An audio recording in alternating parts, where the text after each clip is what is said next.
hook I am using is a Dairiki 700 in size 8, and the thread is UTC Ultra Thread 70 in black. Start your thread in the top 3/4 of the hook shank and build a small thread base.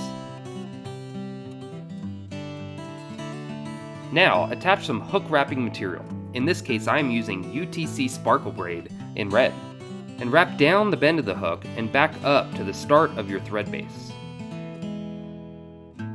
Then wrap your braid up the hook shank with touching wraps until you reach your thread.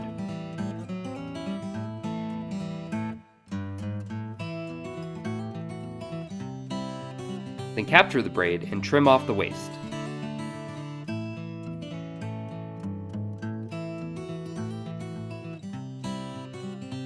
Now attach some medium-sized lead dumbbell eyes to the top of your hook. Make many X-wraps and under-wraps to lock in the dumbbells.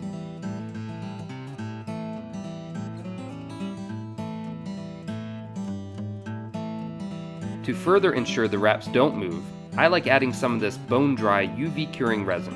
It will cure faster than the super glue and allows you to start tying right away. Just cure it with your UV light and it is instantly hard.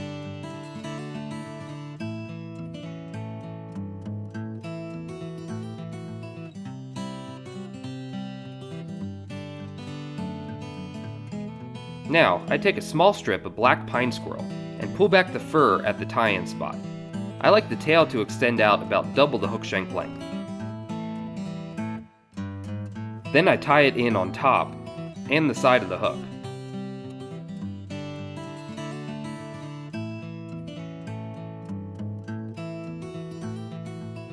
Now trim your waist and tie down the tag ends.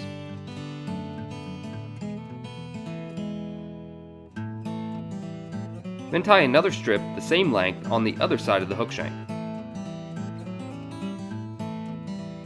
Trim the waist and tie down the tag ends tightly. Now attach another strip of black pine squirrel.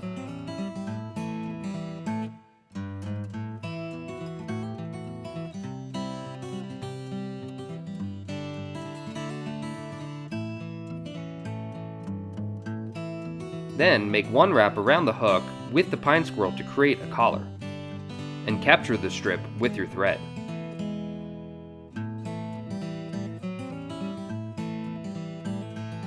Then trim the waist and clean up the tag end. Now make a dubbing loop in front of the dumbbell eyes with your thread and attach a twister.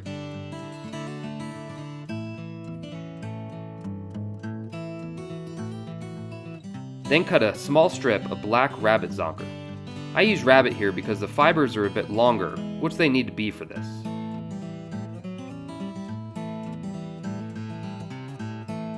Make a few twists to lock the strip into place. Then cut off the hide of the strip so you get just a bit of fur on your loop.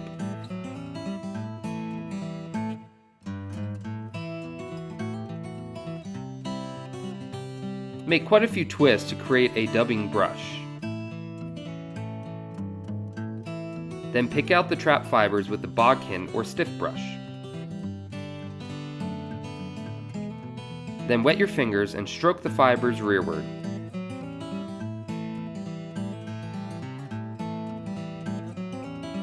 As you wrap around the hook shank, keep stroking the fibers rearward with wet fingers.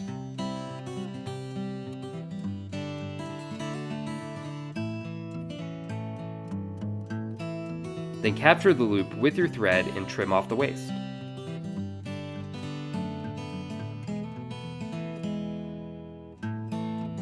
Make a few wraps to secure the loop and build a small head.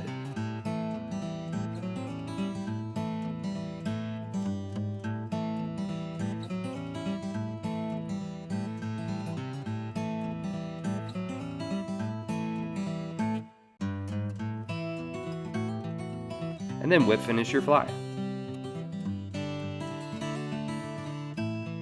I like adding a bit of that bone-dry UV curing resin to the head of the fly to finish it. It creates a nice finished look, but above all, it makes the fly much more durable. Obviously, with it swimming hook point up, this fly really does well on the bottom. You can fish it slow without worry about it snagging.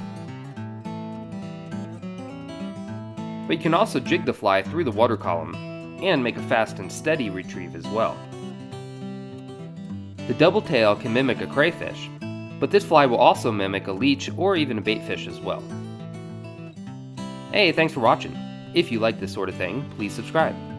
Leave your questions in the comment section, and don't forget to check the description section for a list of materials I used on this fly. Also, my shirts are available, so get one today.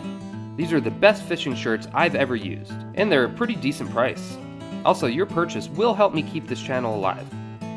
I will see you on the next video. Now you go catch some fish.